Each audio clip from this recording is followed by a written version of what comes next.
Meeting শেষ করে বেরিয়ে সুজয় হঠাৎ জিজ্ঞেস করলো, কি বাড়ি যাবে না মন্দারমণি যাবে? এখান থেকে মন্দারমণি আর 1.5 থেকে 2 ঘন্টার রাস্তা। প্রথমে মনে হলো শুনতে ভুল করছি, আবার জিজ্ঞাসা করলাম, কি বললে? এ তো পুরো মেঘ না চাইতেই বৃষ্টি। এই অফার কি কখনো ছাড়া যায়? ঘুরতে যাওয়ার আনন্দ যেমন ছিল, কিন্তু এক মুহূর্তে মনটা একটু খারাপও হয়ে গেল, কারণ আজকে সঙ্গে মেয়ে নেই। মেয়ের পরীক্ষা চলছে, তাই ওকে আনা হয়নি। দুজনের মধ্যে ডিসকাশন হলো, পরীক্ষা শেষের পর মেয়েকে একটা নিয়ে যাব ছোট্ট ভ্যাকেশন। আপাতত আজকে আমাদের এই ট্রিপটা বলা যাবে না।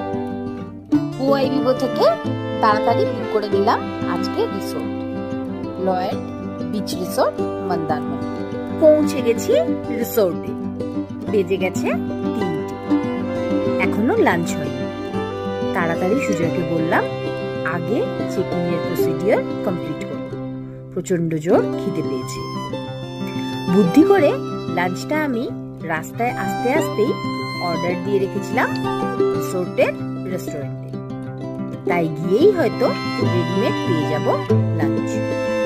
সুজয় করিয়ে নিচ্ছে চেকিং এর প্রসিডিওর, আর আমি একটু ঘুরে দেখে নিচ্ছি রিসোর্টটা। চেকিং এর পর চলে এসেছি রুমে। পরিষ্কার পরিচ্ছন্ন ছোট্ট একটা রুম, দুজনের জন্য একদম পারফেক্ট। সঙ্গে ছিল আবার একটা ছোট্ট ব্যালকনি, সেখানে দাঁড়ালে সেখান থেকে আবার সমুদ্রটাও দেখা যাচ্ছে। সুন্দর একটা মনোরম পরিবেশ, মনটা এক নিমেষে আনন্দে ভরে গেল। কিন্তু থেকে থেকেই মনে হচ্ছিল সঙ্গে যদি মেয়েটা থাকতো, বোধহয় অনেক বেশি আরো এনজয় করতে পারত। রুমে ঢুকে ফ্রেশ হতে হতেই দেখি অর্ডার করা খাবার চলে এসেছে রুমে। দুজনে মিলে বসে জমিয়ে করলাম একটা একদম বাঙালিয়ানা লাঞ্চ। মেনুতে ছিল গরম ভাত, মুগ মুসুরের ডাল, পোস্ত, ঝুরি আলু ভাজা, আর আমার অ্যাবসলিউট ফেভারিট সর্ষে ইলিশ। একটু রেস্টের পরই দুজনে নেমে পড়লাম রিসোর্টটা ঘুরে দেখতে। মেঘলা আকাশের চাদরে মোড়ানো ছিল পুরো এনভায়রনমেন্টটা। রোদ নেই, ঘুম ঘুম আলো, শান্ত হাওয়া। রিসোর্টের প্রপার্টিতে বসেই সমুদ্রের রস নিয়ে নিলাম নতুন একটা অনুভূতি। মেঘ, সমুদ্র আর মনের প্রশান্তি সব মিলে একটা সুন্দর বিকেল। কিছুক্ষণ বসলাম রিসোর্টের একটা কোনায় সমুদ্র উপভোগ করতে। মুখোমুখি বসে শেয়ার করে নিলাম কত না বলা কথা, কত চাওয়া পাওয়ার ইচ্ছা, কত রঙিন স্বপ্ন। কিছুক্ষণ একান্ত সময় কাটানোর পর রেডি হয়ে বেরিয়ে পড়লাম আজকের মেন অ্যাট্রাকশনের দিকে, যার জন্যই ছিল আমাদের এই পুরো সাডেন ট্রিপটা। আজ যাব জগন্নাথ দেবের নতুন মন্দিরে, দীঘাতে। নতুন ভাবে তৈরি এই মন্দিরটা দেখলে মনে হয় চিরদিনের শান্তি এখানে। এই ব্লগে তোমাদেরও সঙ্গে নিয়ে যাব জগন্নাথ দেবের দর্শন করাতে।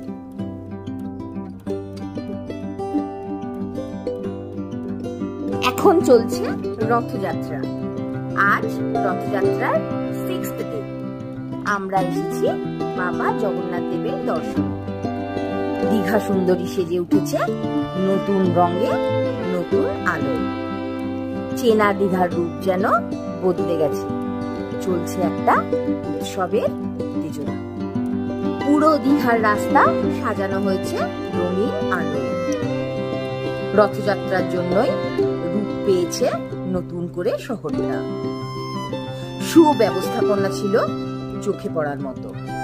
পুলিশ প্রশাসনের অ্যাক্টিভনেস, ক্রাউড ম্যানেজমেন্ট, সেফটি আর ডিসিপ্লিন সবকিছু ছিল একদম পারফেক্ট। এরকম উচিত প্রশাসনিক ব্যবস্থা জনসাধারণকে শান্তির সাথে দর্শন করার সুযোগ করে দিচ্ছিল।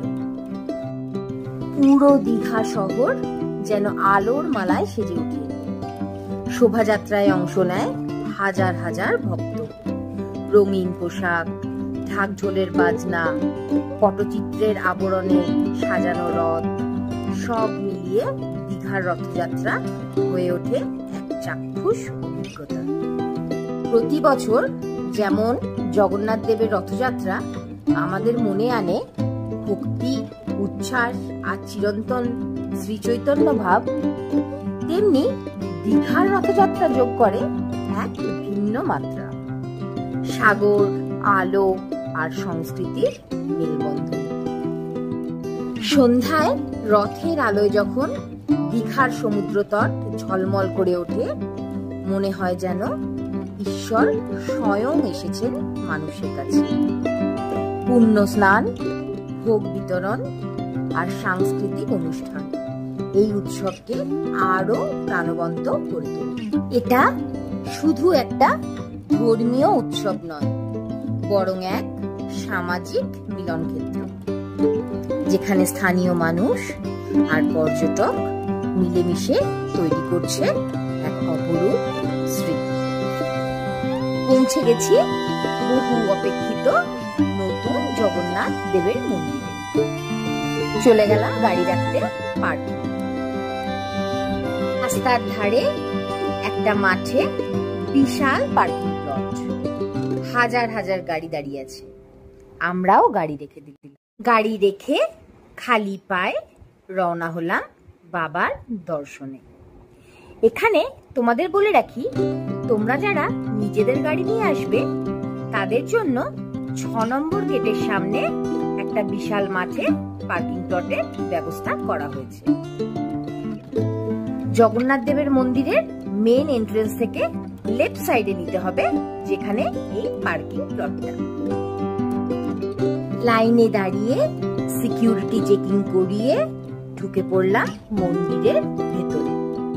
আমরা ঢুকেছিলাম পার্কিং এর সামনে 6 নম্বর এন্ট্রি গেট দিয়ে। এখানে বলে রাখি কিছু ইনফরমেশন। মন্দিরের ভিতরে বড় ব্যাগ অ্যালাউ নেই। যারা ব্যাগ ক্যারি করবে তারা লকারে বা নিজেদের গাড়িতে ব্যাগ রেখে আসবে। জুতো রাখার জন্য অনেকগুলো পেইড কাউন্টার করা আছে মন্দিরের বাইরে, চাইলে সেখানে জুতো রেখে দিতে পারো। আমরা জুতো গাড়িতেই রেখে এসেছিলাম। আগে দুবার যখন এসেছিলাম তখন মোবাইল অ্যালাউ ছিল, এখন মোবাইল নিয়ে মন্দিরের ভিতরে প্রবেশ নিষিদ্ধ। মন্দিরের বাইরে মোবাইল ইউজ করা যাবে, কিন্তু ভিতরে নয়, হয়তো ভিড়ের জন্য বা সরকারি নতুন নিয়মের কারণে। ঘড়ি ও বেল্ট অ্যালাউ আছে। পুরীর মন্দিরের মতো এতটাও রেস্ট্রিক্টেড নয়, কিন্তু কিছু নিয়ম মেনে চলতেই হবে। দর্শনের অনুভব শান্ত এবং শ্রদ্ধায় পূর্ণ হোক। নিয়ম মেনে চলুন, অন্যদেরও হেল্প করুন। যারা ডালা নিয়ে পুজো দিতে ইচ্ছুক তাদের জন্য বলি, ডালা আর্কেডে পুজোর ডালা পাওয়া যাচ্ছে, সেখান থেকেই কিনতে পারেন। কিন্তু মেন মন্দিরের ভিতরে ডালা নিয়ে পুজো করা অ্যালাউ নেই। তার বদলে পুজো দিতে হলে মন্দিরের একপাশে এক যজ্ঞকুণ্ড তৈরি করা আছে, সেখানেই পুজো সম্পন্ন করতে পারেন। এই পুজো ব্যবস্থাটা ইসকনের ভক্তরা বা সেবাকর্মীরা দেখে নেবেন।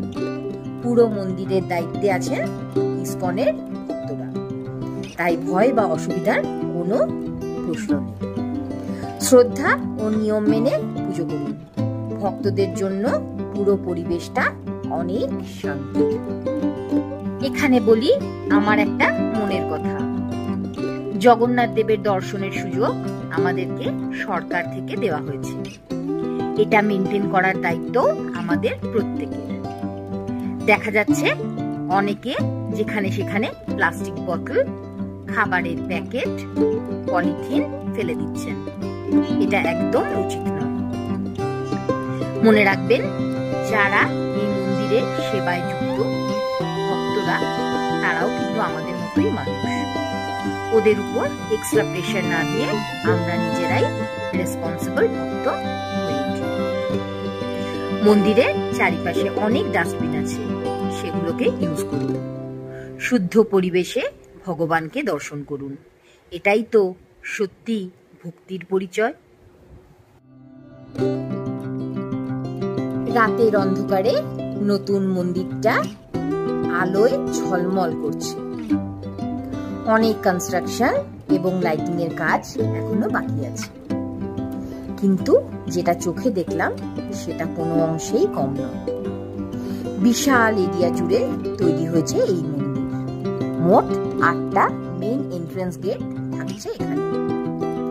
এখনো কিছু গেটের কাজ চলছে, তবু ভক্তির ভিড় কম নেই। হাজার হাজার ভক্ত এসেছেন নিজেদের প্রার্থনা জানাতে, ভগবানের চরণে নিজেকে সমর্পিত করতে। আমরা জগন্নাথ দেবের দর্শন করতে পুরী যাই প্রায় বছরে 2বার, কিন্তু নতুন দীঘা মন্দির হওয়ার পর থেকে এটা আমাদের 3rd টাইম। কিন্তু রথযাত্রার মধ্যে বাবার দর্শন এই প্রথম।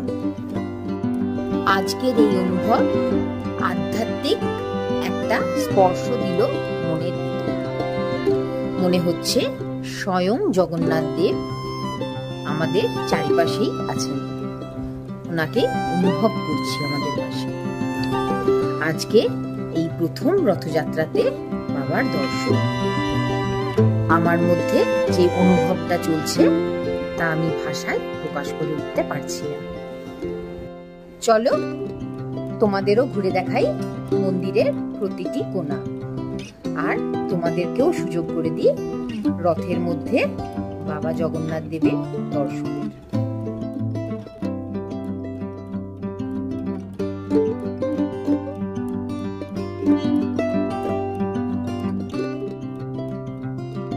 ইসকনের ভক্তরা মন্দির প্রাঙ্গণে বিক্রি করছেন ভগবানের বই।